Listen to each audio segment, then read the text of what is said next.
ଆଜିର ପ୍ରଥମ ପ୍ରଶ୍ନ ହେଲା ଓଡ଼ିଶାର ପ୍ରଥମ ମହିଳା ମୁଖ୍ୟମନ୍ତ୍ରୀ କିଏ ଥିଲେ? Option A Mayawati, option B Nandini Satpathy, option C Rama Devi ଓ ଅପସନ୍ ଡି ସୁଷମା ସ୍ୱରାଜ। ସଠିକ୍ ଉତ୍ତରଟି ଜାଣିଛନ୍ତି ତାହେଲେ ଆମକୁ 5 ସେକେଣ୍ଡ ମାଧ୍ୟମରେ କମେଣ୍ଟ କରନ୍ତୁ।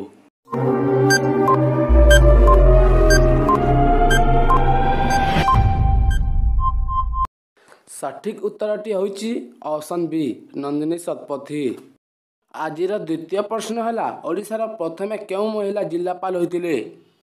Option A Rashmita Panda, option B Chandramani Narayan Swami, option C Rama Devi ଓ ଅପସନ୍ ଡି ରୂପା ମିଶ୍ର।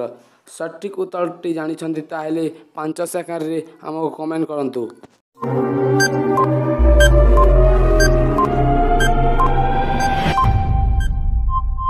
ହେଉଛି option B Chandramani Narayan Swami.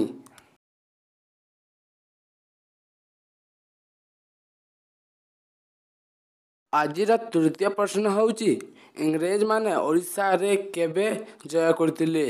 Option A 1947, option B 1812, option C 1803, option D 2003। ସଠିକ୍ ଉତ୍ତରଟି ଜାଣିଛନ୍ତି ତାହେଲେ 5 ସେକେଣ୍ଡରେ ଆମକୁ କମେଣ୍ଟ କରନ୍ତୁ।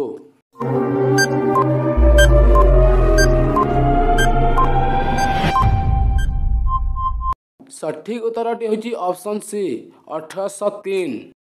ଆଜିର ଚତୁର୍ଥ ପ୍ରଶ୍ନ ହେଲା ଓଡ଼ିଶାର ଗଡ଼ଜାତ ମିଶ୍ରଣ କେବେ ହୋଇଥିଲା?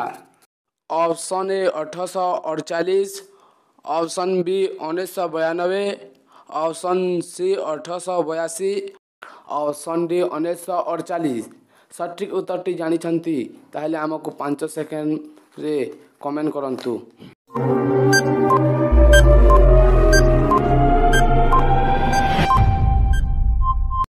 ସଠିକ୍ ଉତ୍ତରଟି ହେଉଛି ଅପସନ୍ ଡି 1948। ଆଜିର ପଞ୍ଚମ ପ୍ରଶ୍ନ ହେଲା କଳାପାହାଡ଼ କେବେ ଓଡ଼ିଶାକୁ ଆକ୍ରମଣ କରିଥିଲେ? Option A 1568, option B 1112, option C 1015, option D 1668। ସଠିକ୍ ଉତ୍ତରଟି ଆପଣ ଜାଣିଛନ୍ତି ତାହେଲେ ଆମକୁ 5 ସେକେଣ୍ଡରେ କମେଣ୍ଟ କରନ୍ତୁ।